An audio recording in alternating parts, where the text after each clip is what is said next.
Pew, pew. Welcome to the Oz Comic Show. It's another Wednesday night, another night for Sizzle and Morgan to talk to our special guest. And this week, our guest is Logan French. He has a Kickstarter going at the moment, so we will probably talk about that a little bit. So let's get on with the show. Yeah.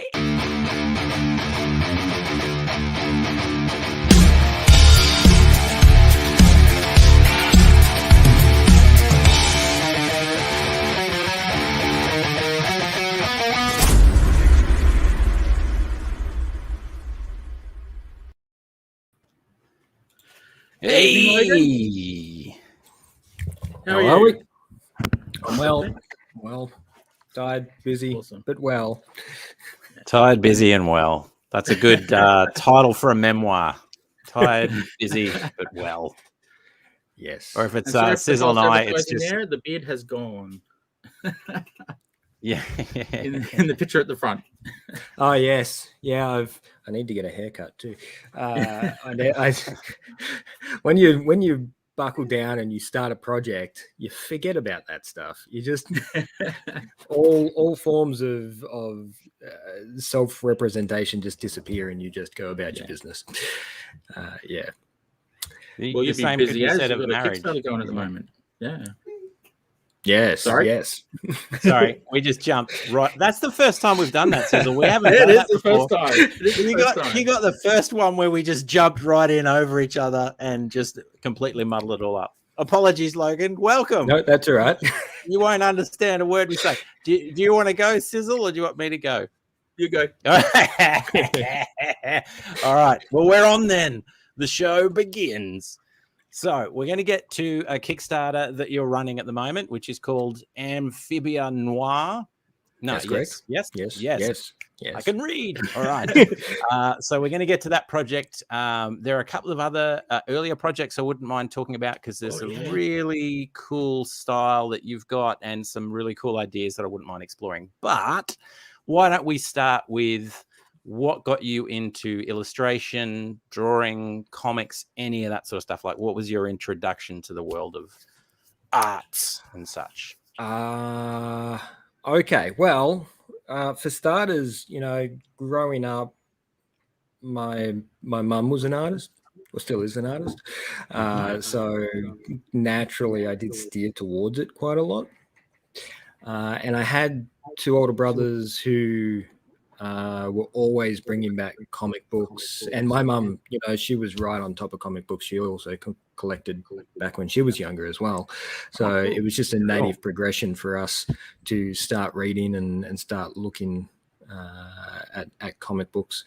In my local town when I was growing up, Maryborough, we actually lived across the road from a printers that would print all of the local stuff for Marvel and DC. Wow. So we would see the odd run off here and there that we could nab a few copies of and have a read. So it was really good in that sense. I mean, the quality of the print was it was that sort of late 80s sort of period where the print was so, but comic books are comic books, and when you're living in a small country town, you take whatever you can get. You really do. Yeah. So so you're into comics fairly early. Way early. So 10. Okay, cool. Which is a great time to get into comics. Yeah, that is. Did you? You go. Well, sorry. I was going to say we shifted from the small town to a slightly larger city, and it was where you actually had a comic shop. So that's where things changed. I started collecting a lot more, started reading a lot more, and of course started to progress towards wanting to do things myself. Oh, awesome. Very cool. That was going to be my next question. When did you start picking up the pencil or the charcoal or the stick? Well, you started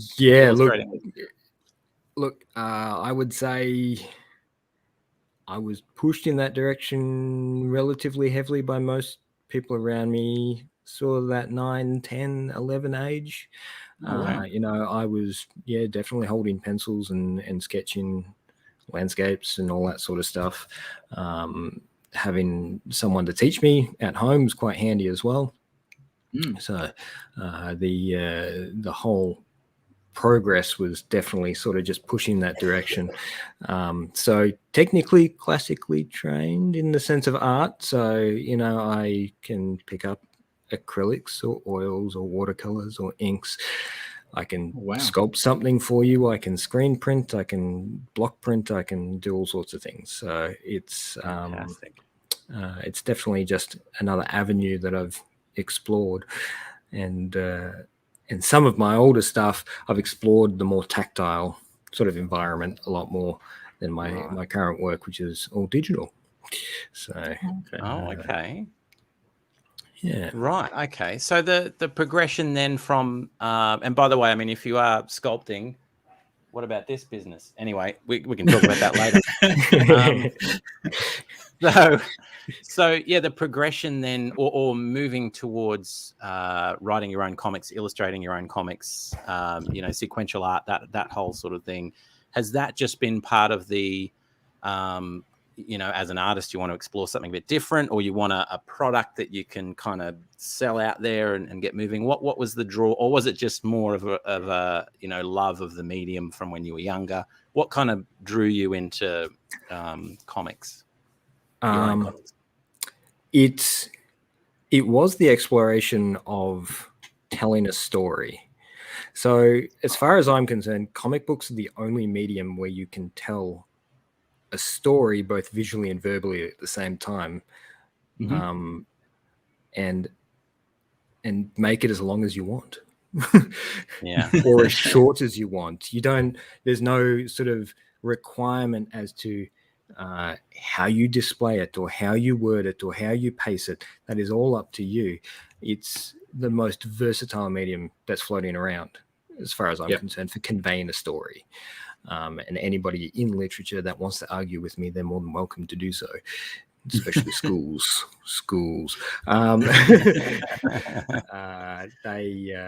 So I just progressed in that direction because it was everything I wanted it to be. Right. You know, I just wanted to be able to convey a story, not just in one image, but multiple images. All right. And there's, I suppose, more freedom to explore. You're not, as you say, hemmed in by this is one way of doing it and you have to do it this way, and there's a 10-minute time limit or a 6-page or 10 or 50 or whatever. Yeah, you can pretty much do what you want. It's all freedom. It's freedom. And look, at art in a general sense is very much like that. But when you pour yourself into just one singular image, sorry, Nick. Thanks, Nick. It's exhausting. It's truly exhausting pushing it in. And I'm not going to say comics aren't exhausting, because they are. But at least you can progress that exhaustion over a period of time, and it's not quite as hectic as trying to convey that message into a single piece. So yeah, it just kept pushing and pushing in that direction.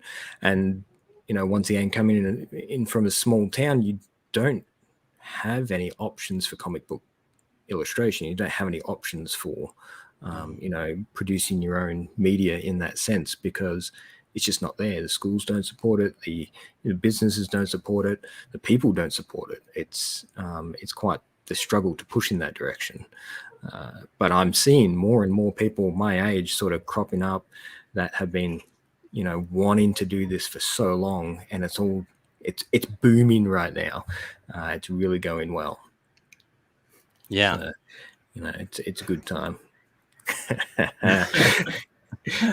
Who do you think I'm named after, eh? And especially, which brings us to crowdfunding, Kickstarter, those sorts of things, as a new mechanism to sort of reach new audiences and put a project together and get people behind it, and not having to be restricted by traditional kind of publishing through Diamond or anything like that. Yeah. So tell us about. We'll start now and then we'll go back, because I'm really interested in a couple of figures from earlier work. But let's start with Amphibia and the idea behind the story, where that kind of came from. Obviously, the second part of the title gives a fair bit away, the noir aspect. And I can see some art behind you in the wall of a froggish nature, you might say, which is part of that. So why don't you just give us a bit of a description on what the idea was, what appealed, to you about the whole idea and all that sort of stuff. Right. So this came from a bit of an odd idea. So I'm a big fan of noir film. I love old noir, neo-noir. I love anything that has any form of gritty, drunken main character that stumbles his way through an environment full of violence and mayhem. I just love that sort of stuff. And visually, it's always so appealing. It's beautiful lighting work, and always well paced is another thing. Noir stuff is always so well paced. So it drew me in really, really well. So early on, I was watching, big fan of Blade Runner. That was a big sort of hit for me in the introduction to noir or neo-noir in that sense. But old films like The Maltese Falcon and Chinatown and stuff like that, which was just great stories. They really are just beautiful character pieces that just draw you in with pace of storytelling and characters that make you want to keep coming back and viewing and trying to extract more information from them. So noir was a great platform for me to drive a more character-based story forwards. I lean very heavily towards expression of characters and how they do things, not so much about what they're doing, I guess, about more why they're doing it. So it was just a good subgenre, if you will, because it's in the end it's not the genre, it's the styling noir, but the story itself is more of a thriller, I guess you could say. But not in a fast-paced spy kind of way, more of a slow-paced detective kind of way. So it is a lot of I'm not going to say espionage, but there is a lot of political stuff going on in the background that the characters have to deal with, along with their own problems, and the reasons that they drive forwards and keep pushing with the story as well. So basically, it's about a group of characters, 3 characters who get caught up in a kidnapping, essentially,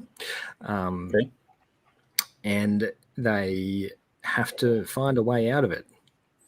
And that's essentially me opening the door. And there's about 4 doors that are open in this first chapter that will lead to arcs further down the story. But it's really going to be more about introducing the characters, making you understand where they are, how they are mentally, and give you a feel of what the story is going to be like in the near future. Very cool. Sizzle, do you want to bring up some of the pages? Yeah, I'll bring up some of the art. These are some pages from the Kickstarter campaign. Yeah. Hopefully I've got them in order. Yes. Yeah. So opening with a mum joke. Yeah. Yeah, I did like that. I noticed that, yeah. That's actually a two-bladed joke, that one, because mums aren't a common thing in this world that I'm creating. It's actually an insult in itself, which gets explained a little bit further down the track, which has to do with cloning and a few other things. Oh, okay. So we did. Oh, actually, yeah. You can explain as we go, and I'll ask questions in a bit. So you'll notice that the colors are pretty. So what I've done is I've gone with a very 80s sort of feel about the decor and the environment. The clothes that they wear are going to be relatively brightly colored, which are actually more of a a representation of their more primal environment, where colors in nature often represented how dangerous an item is or an object is, and the more colorful their skin is or the more colorful their clothing is, they tend to portray a more outward aggressive appearance. That's really cool. So it was a way of me incorporating, because the colors came in kind of late. I actually only started the colors a few weeks back. We'll see your face for a bit. And I've actually put a ton of thought into it now that I've sort of pushed along and gone with it. And the colors have really brought the whole world to life a lot more so. Hey, Darren. So that what does that say about the protagonist character then, that by the looks of it has fairly drab or fairly plain that's right. he keeps a really, really low profile sort of personality, but as you would know from all protagonists, you'd never know what's coming around the corner with those guys, or where they've been, or what they've done. And he has a big story and a big part to play on the not just on the general character scale, but also on the political scale as well.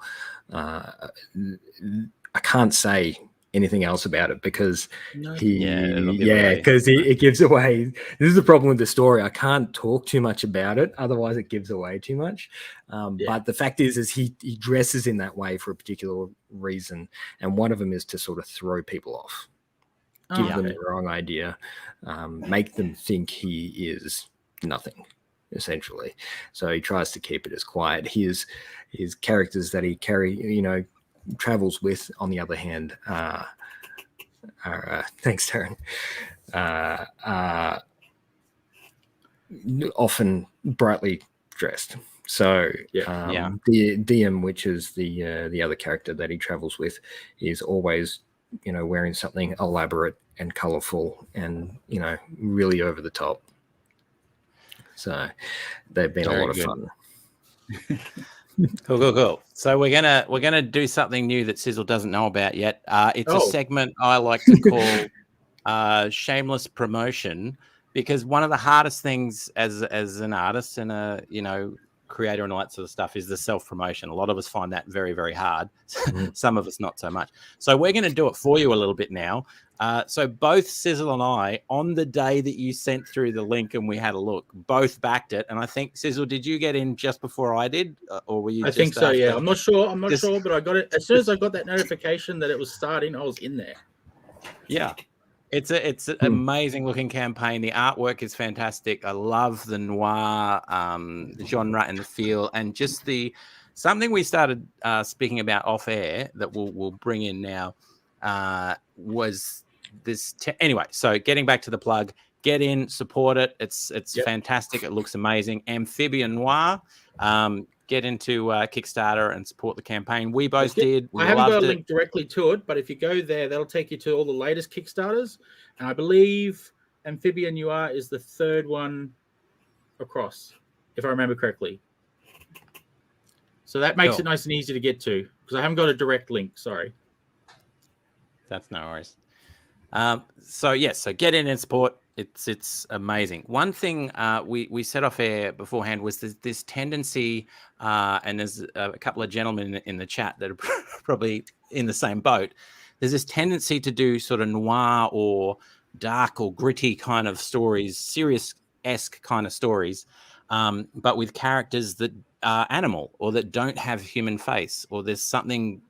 They're not just people interacting with people. There's typically, and it seems to be a characteristic, particularly with Australian comics. A lot of comics we've noticed recently. So maybe tell us a little bit about the decision to go with amphibians rather than just standard humans, or and maybe some of your other work that has a similar kind of. I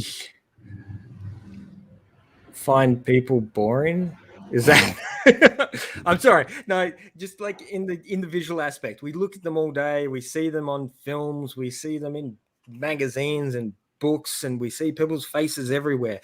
When I want to get reading, or when I want to get involved with a story, I want to get lost.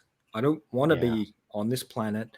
I don't want to be talking to, the guy I can talk to next door. I want to be talking to, an alien or an amphibious walking creature from another dimension. Who knows? I a lot of my artwork from a long time ago has always involved some sort of way of manipulating the way humans look as much as possible.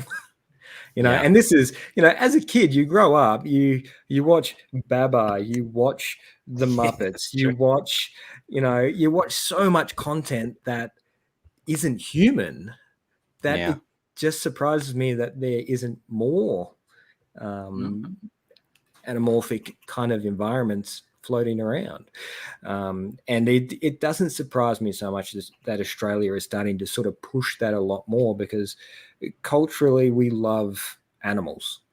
It's a big part of our nature. It's a big part of how we do things here in Australia as well. We respect them, we look after them, we do all the animal stuff that we love. So it was a stylistic choice. I love frogs. I do. They're great animals. They're both dangerous and carnivorous, but also so freaking cute. Hey, Dave. So, hey, Dave. So I didn't want to steer in this direction, but I'm also a big fan of Kermit the Frog, which is such. I get it's such a stylistic. You can see him there. Yeah. But I didn't want him to be Kermit the Frog. So his eyes are different. His stature and the way he carries himself is very different as well. But I loved Kermit's ability to lead people, bring people together. He was never one of those characters that had special skills in any ability. He didn't do much more than sing, really. But when it came to organizing the proper people to be in the right place, that was his skill set. And I thought that's a character right there. That's really cool. Also it's a clever move, if I may throw some flattery your way. It's a clever move as well. Because so many of us have that image in our mind that when I see the main character from this story, my immediate thought is, there are some similarities there, which makes me think this guy is a bit warmer and cuddlier and nicer than maybe he. Like it's already giving me a false impression of what the protagonist is potentially going to be, which is kind of smart because because then I'm like, but he's. Okay, Kermit doesn't smoke. Oh, he read that. So I think it's a really, really clever move. Yes, that is a picture of Power behind me. By myself, I did that. Look, it was a subconscious move. It was not a decision. I just, it's just something that evolved in that direction.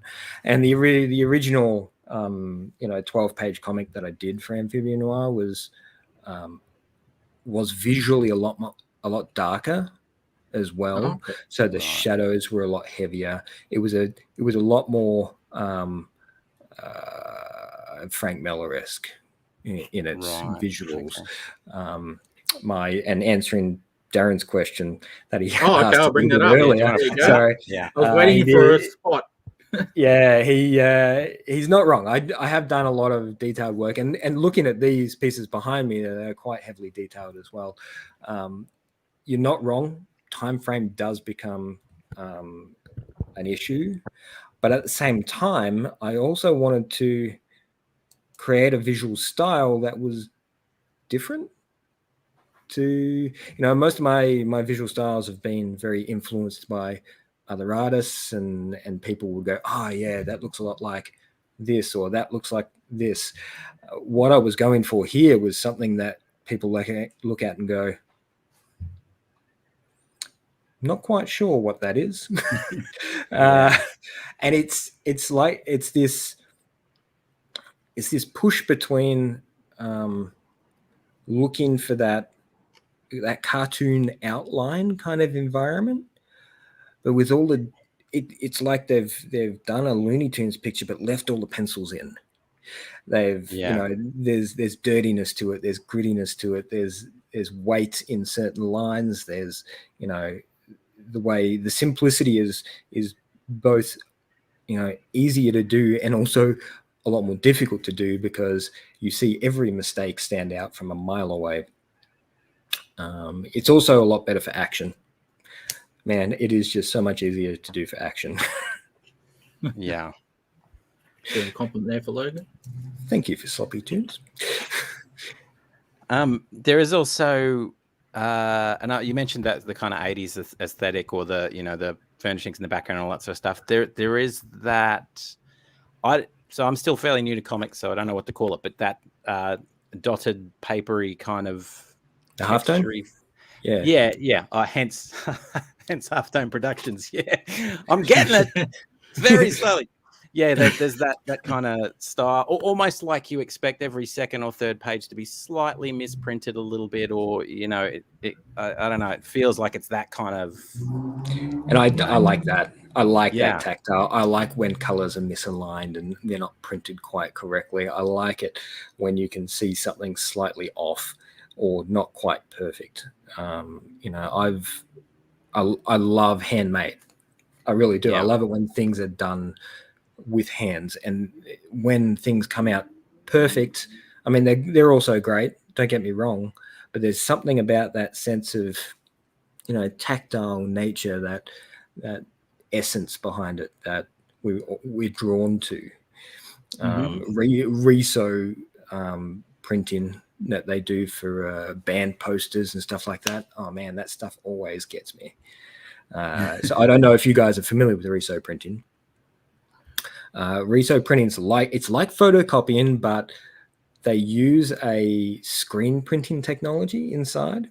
So each color is printed separately. So as the paper runs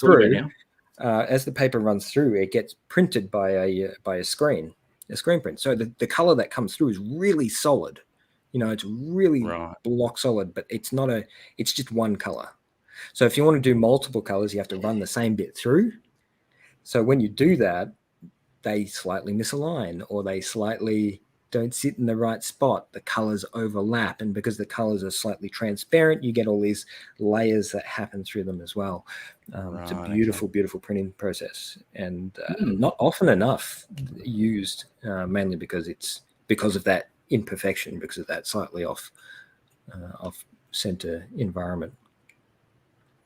Right. Yeah. So there you go. I'm getting educated with stuff. It's awesome. Yes, this is good. I don't know this stuff. So let's talk a little bit about villains. What do you like? What do you enjoy exploring on the villain side of things, or the antagonist, side of things? I love antagonists that aren't cut and dry. There's too many out there where you walk in and the antagonist is like, I want to take over the world, or I want to kill this person, or there's just so little depth in what they're doing. And to me, an antagonist is just another character with a different point of view. They're just coming from a different angle or have a different idea. In this story, there isn't technically an antagonist. The story itself is the antagonist. It's the part that just keeps driving forwards, and each decisions that they make drives them into a corner or into an open space, or it's not just one character or one person doing something. It's a group of decisions and a group of ideas and ideals that push the story forwards. So as far as antagonists go, it's not cut and dry in this particular story, or any of my stories really. I often don't sort of point out a single person to hate, if you get where I'm at. There's a sympathetic value in everything. I mean, DC and Marvel just, I don't know if they explore their villains as much as they should. I'm not actually a big reader of that side of things, but I believe that even their villains have an ideal. They have a belief. They have a system that's in place that tells them that this is the right thing to do. For what reason? You know, you don't wake up one day and go, you know, I'm just going to be a bad guy. I'm just going to go out and rob a bank. No, there's always circumstances. There's always something that drove you to that point. And every antagonist has that. Thanos is an environmentalist that's trying to, you know, there's too much strain on resources, so kill half the population and then, you're saving the rest. Yeah, it makes sense to all those starving people out there. Yeah, exactly. To them, he is a hero. To them, you know, this guy is a god. You know, not all the good guys are the bad guys, because they're trying to reinstate this environment that is killing all these people, all these worlds, instead of helping them. It's all a matter of perspective. Yeah. Yeah, and I like that depth, like you say, that it's easy to write a villain that's just a bad guy because I hate everything and I hate the world but that's not interesting, and you know, kind of hasn't been for a while. So, question then, as a creator, writer, artist, have you got an idea you could share with us, or something that you've come up with that it's your white whale, or you haven't done it yet, or you're too scared to do it, or it's just too big, or too much, or the world isn't ready for it? Something that you're willing to share that you think, I'd like to, but I just haven't, or I won't because of reasons or other. So I've already started tackling my white whale, which you guys may have read part of, which is actually tofu. I was going to ask you about that next. All right, cool. Let's get into the white whale. Tofu. Segue. Nice. Yeah. So I haven't actually finished that story yet, and there are reasons for that. But we'll get to that as we push along. Right. So tofu. Yeah. Explain a little bit about. So I've only seen a little bit, and I've obviously seen the image on the front cover image, and immediately my immediate thought is, whatever this is, I want this, and I need this in my life because it's that kind of image that's just. I don't even know how to describe it, but it's just the right amount of weird for me. Is there anything you'd like to explain about that, or the project, or? Oh, look, you nailed it right on the head. It's the right kind of weird. So it's a story that takes place in an environment that's hostile but not, with a character that can't remember anything but wants to destroy everything. Wow. So it's it hits the ground, and it's just from 0 to 100 and just goes. And this is one of those stories that, you know, when I started, you know, doing it, so the whole thing is done by hand. You know, I can't remember how many pages it is. 40 something for each one. 40, so 120-ish so far, and there's like 1 or 2 books after that I've got to get sorted. But so I've read them both, and I'm hanging out for the next one now.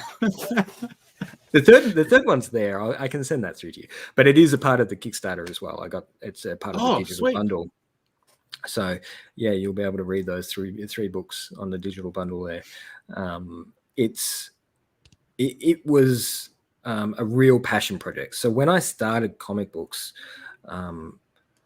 I did a lot of little stuff. You know, I did all those little 12-page comics, maybe 24 here and there, just to get myself pushing forwards. And then, you know, I sat down and I was scribbling away, and this guy just popped out of my head, and I'm just like, that's me. It was kind of like a self-portrait of me at the time. And I just, like the story itself, I just hit the ground running, and I just worked and worked and worked on this thing, and nothing else mattered at the time. I just was heads down, and there was no plan, there was no script. I didn't know what was happening from page to page. It was just straight out. Yeah. It was very Stephen King of me. It just went. Yeah. That's amazing when that happens, though. Yeah. When you just hit something that agrees with you on so many levels, and it's quite a personal little journey for me as well. So it's an interesting insight into myself, I guess. There you go, and obviously ongoing. Look, I will get to finishing it. I promise that. I definitely want to do that. And the fourth book is here. It's already here. Right. Nice. And I did start it at one point. The pages are floating around here somewhere. But it just went to the wayside as I started pushing on a more, you know, I got busy with life at that point. That happens. You know, when I did that, when I did those first few issues of Tufu, I was young. My kids were, you know, like 1 and 3. I had, you know, I had a bit more time on my hands, I guess, when the kids were younger. But as they grew up, it just got more and more difficult to progress and take on those bigger projects and find the time to sit down and pour, you know, 4 hours into a page, which is just what you do. You know, you lose the world and you just pour yourself into it, which is what I've been doing with Amphibian Noir. It's, you know, I've just been, you know, I've taken 2 weeks off from work to just sit down and work from, you know, 9 o'clock in the morning to 5 in the afternoon, just colors. Sweet. And it's showing. I'm really loving the work and seeing what's coming out of it. So hopefully I will get that same, you know, that same rhythm for Tufu again, so I can push through those last couple of books and get them out in the world. I don't know if I want to release those first 2 as they are. I might do a little bit of tweaking. No. Well, I've just been asked for a cover. This is this is the cover that got Morgan. So if I can actually go on the right page, we've just been asked for the cover, so I just thought I'd bring it up. Yeah, the right kind of weird. Just there's so much that I want to know straight away. I love every bit of it, and the little creature thing, beanbaggy thing. It's just so good. Yeah, I loved it. Absolutely loved it. Just such a good, without saying a word, just such a good draw to the story, and that's really, really cool. You may see how much I loved it when we get to the gift portion of the night, but we'll see how we go. So I'm not going to give any preamble. Sizzle, your question. My question? Straight. He's written something down. He's written something down. I knew you wouldn't ask. I just thought I'd give you a bit of a plug. Read This Way. Tell us about it. Thanks. Read This Way is a fortnightly podcast I do with Bradley Aiden, who is the creator and writer for Super RBA, or Super Ready Battle Armor. And we talk about manga and anime from fortnightly releases. So we read a lot and consume a lot of anime and manga, and we talk about it a lot. So we decided to turn it into a podcast or video stream so we can discuss with other people and convey our ideas and concepts behind it, which apparently are a little bit beyond what the average reader looks into when it comes to this stuff. We also tend to head off on tangents where we, we'll look into what previous works the artists have done, or the animators, or directors, and we discuss all sorts of things. So cool. Definitely. So how do we find it? On YouTube, you'll find us in the Halftone Productions tab there. Channel. Sweet. Yes. We also crop up on Facebook and stuff like that. We're on. What else are we on? What's the other streaming service? Twitch. That's the one. It is Twitch. Sorry, you can tell I'm up with the times. So Twitch, YouTube, and Facebook we stream to. Sweet. But that's been a blast. Just hanging out and chatting about that stuff has been a ton of fun. So if you are interested in any anime or manga, and you just want to get involved, you just want to hear more about it and the ideas behind it, then drop on by, have a listen. We've got 5 episodes, I think. Oh, sweet. Up there now. Yeah, so it's still pretty young, but we'll get a library happening eventually. That's right. Back to you, Morgan. Thank you for that question. Okay, so one of the ones that one of the staples that we ask here at the show, but I'm gonna change it up a little bit. I feel like I should up my game a little bit this time, so it's essentially going to be the same question but slightly differently. So the protagonist from any of your books, that could be Amphibian Noir on Kickstarter now, back it, or anything. Going through the KFC drive-through. They're in the back, you're in the front. What are they going to order? What are they going to order? Can a frog eat a chicken? I don't even know. Yeah. They're carnivorous. They have teeth. How weird is that? Did you know frogs have teeth? That is weird. I didn't know that. Yeah, because they eat insects and lizards and all sorts of things. Makes sense. Yeah. Look, the characters, I know for a fact that the main character, main protagonist in Amphibia Noir doesn't eat a lot. So he's probably just going to grab some nuggets, I would say. No. Just because he drinks and smokes more than he eats. I was going to say, does he have a liquid diet? Is that what it is? Yeah. The other 2 characters, on the other hand, DM definitely, they'll be down for a couple of box meals. They're young, they eat a lot, they're very active, and they're always training and pushing themselves forward. So that's definitely going to be an environment where you'll get a lot of food happening in the car. Klieg, who's our resident sniper in the group, is a lot more refined. He would probably decline KFC regardless of how hungry he is, simply on the basis that he didn't want to put that in his mouth. So, all these characters represent me in different moods. Right.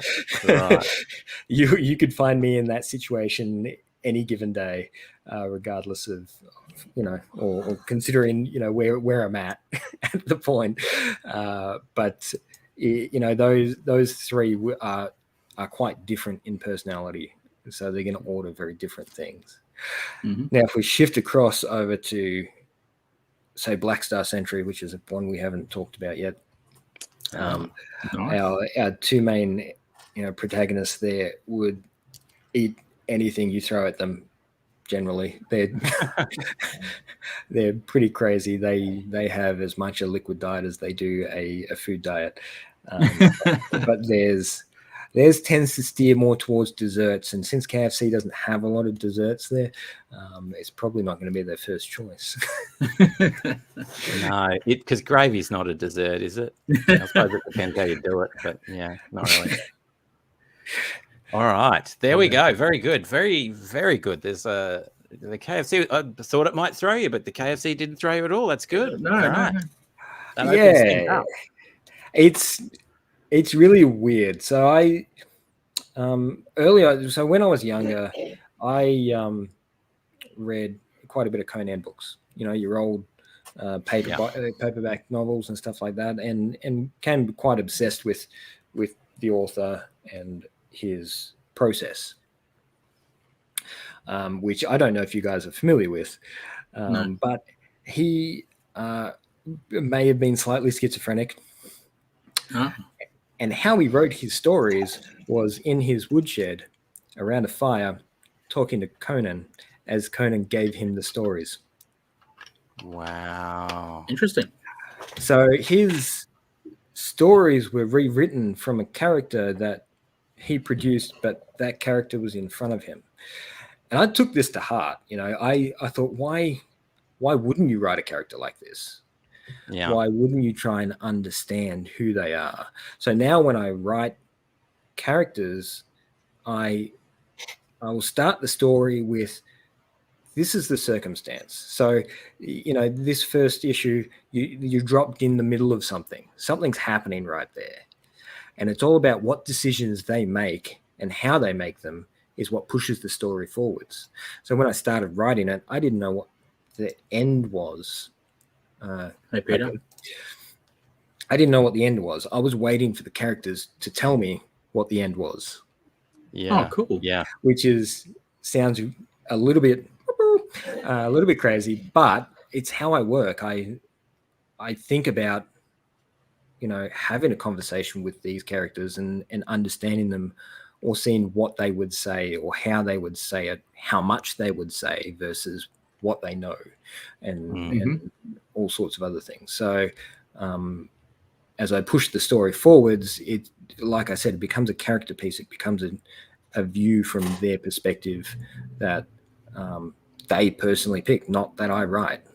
It's from the decisions that they make. Yeah, so that's why I love that. That's love why that idea. Those sort of questions don't stump me so much, because that's just who they are. And you know them, and then as soon as they're, well, maybe before they're written, but as soon as they're written and they're alive and they kind of speak for themselves, and which is great, because it means as the situation gets complicated, all you have to do is essentially ask them, well, how are you going to get out of this? Instead of thinking, what do I do? It's like, well, no, they're their character. What would they do in that situation? There's your answer. That's right. And, which means what you will see is less elaborate, fancy scenarios that, you know, are well thought out and well planned, versus, you know, scenarios that just happen because they've made the wrong decision, or they've gone the wrong direction, or they've, you know, made the right decision and, you know, it's headed in this direction. It just gives a more grounded sense of reality for me as I'm writing it. Nice. Cool. All right, we're up to the ultimate question for the night. The ultimate question for the night. This is for you as an individual. Favorite food, eating, favorite movie. What would that combination look like for you? Just at the moment, not for all time. Just at just at the moment. You know what? I've been eating a lot of salad and vegetables lately, so I would say roast pumpkin salad with mushrooms and blue vein cheese. A nice glass of Pinot Noir, preferably from the New Zealand Centro Otago sort of area. And movies. I say movies. So yeah, movie buff. I have a lot of favorite movies. in all sorts of directions. And there are movies I religiously watch at least once a year. So you will, at any point in the year, watch me catching, Blade Runner. You will see me watching Alien. You'll see me watching Akira, Ghost in the Shell.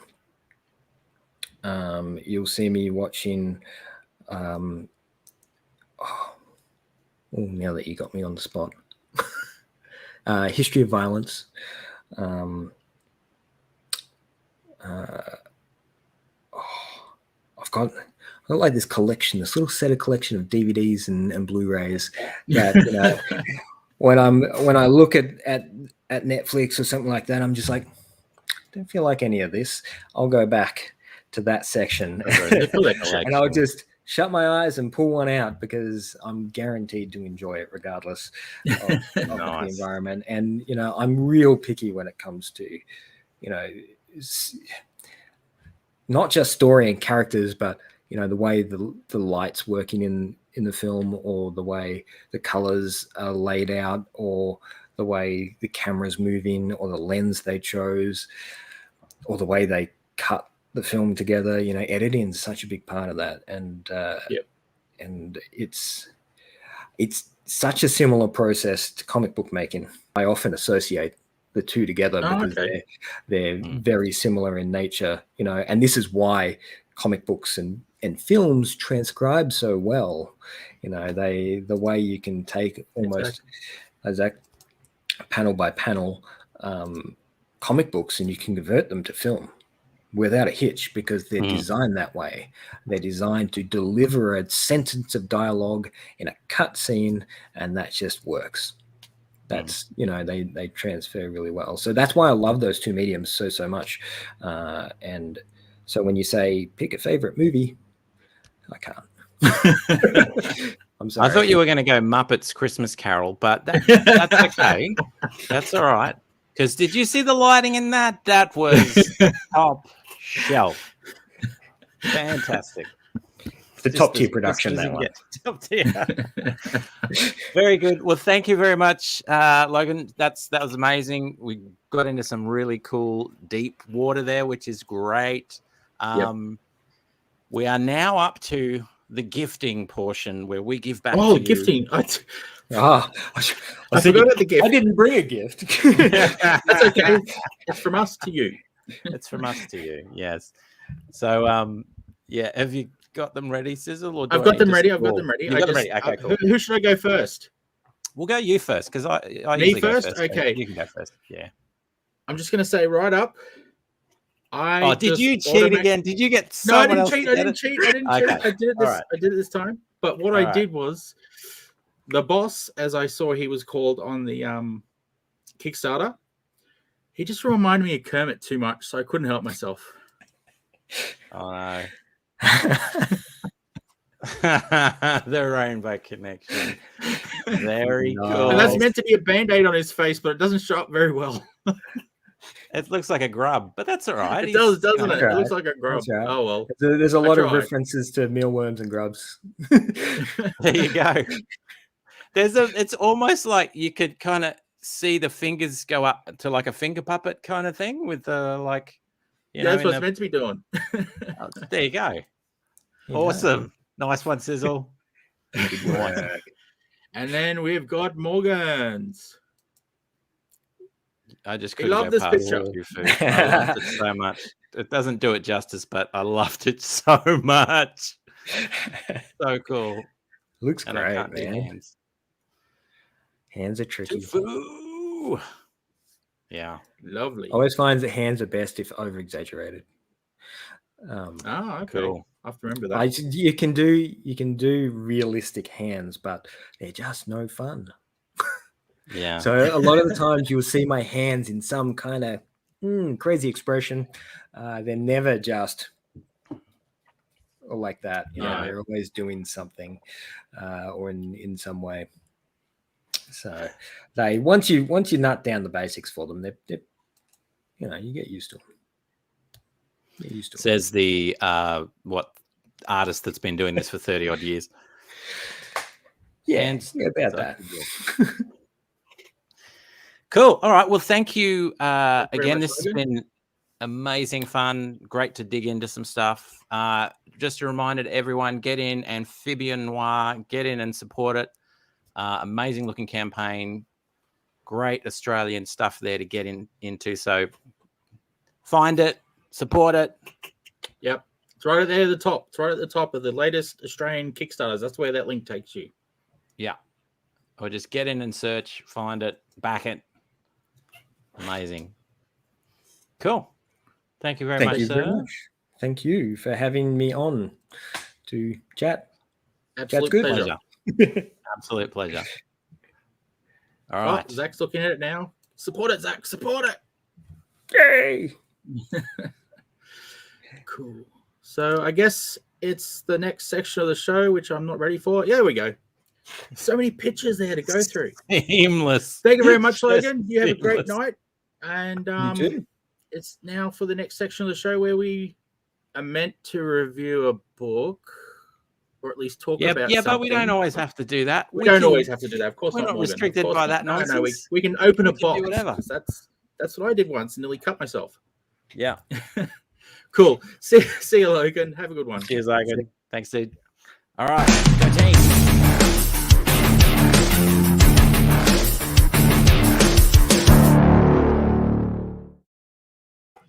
Now, before you I'm just going to interrupt. Yeah. This Friday, everyone, Logan is back to talk to the guys over at Friday Night's Drink and Draw. Check that out. Some artists will be drawing his characters from Amphibia Noir, and they'll have a bit of fun over there. So, yeah, don't forget to tune in on Friday night. Now, I'll let you unbox while I find my comic. Oh, I found it already. I had it on top. Well, you go first if you want. You go first. Okay. Now, I'm not sure.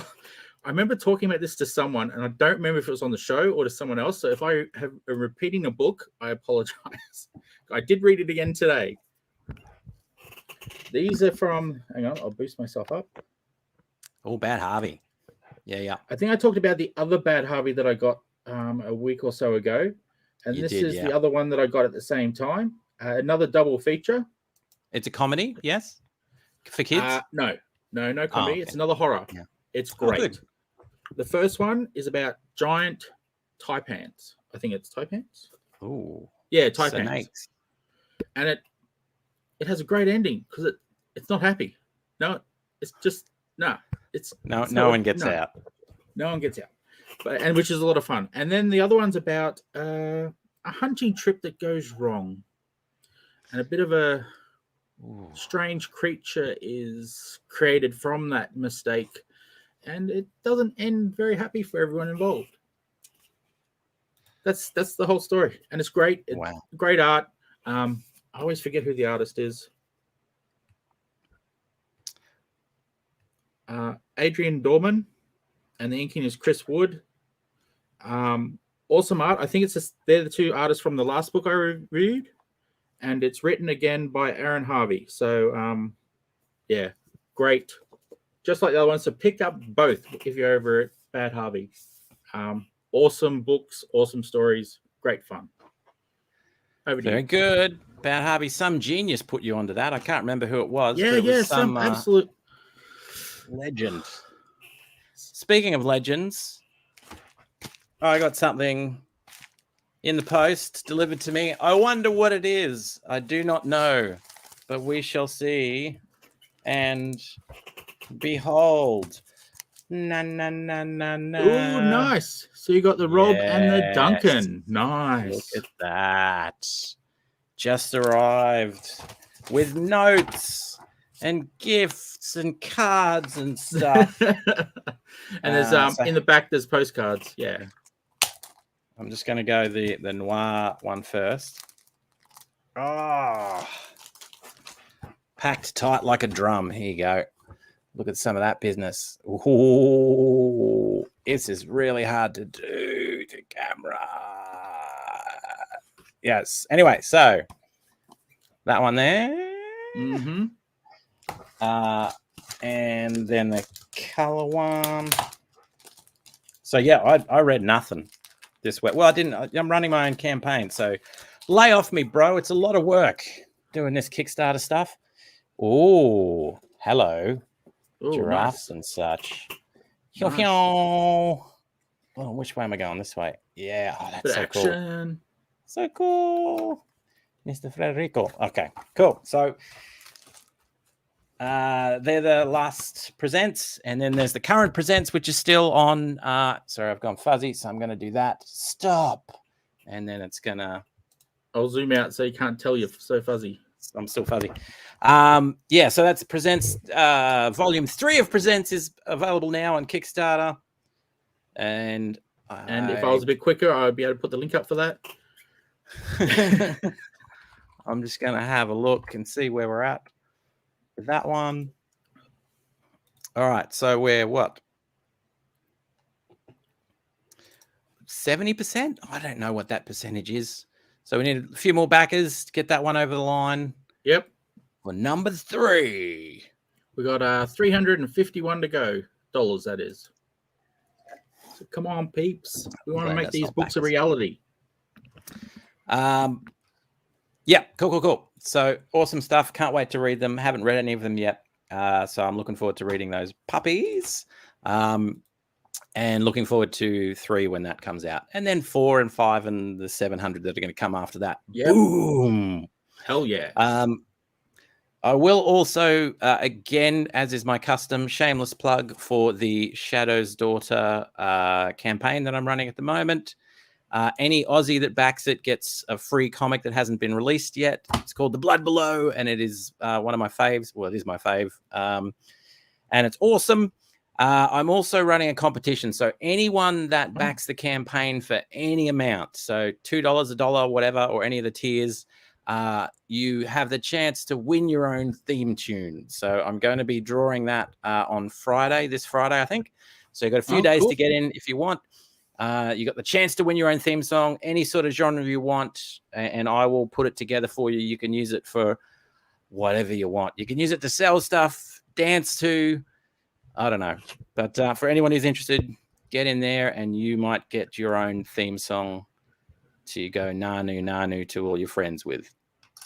And that's me pretty well done. Awesome.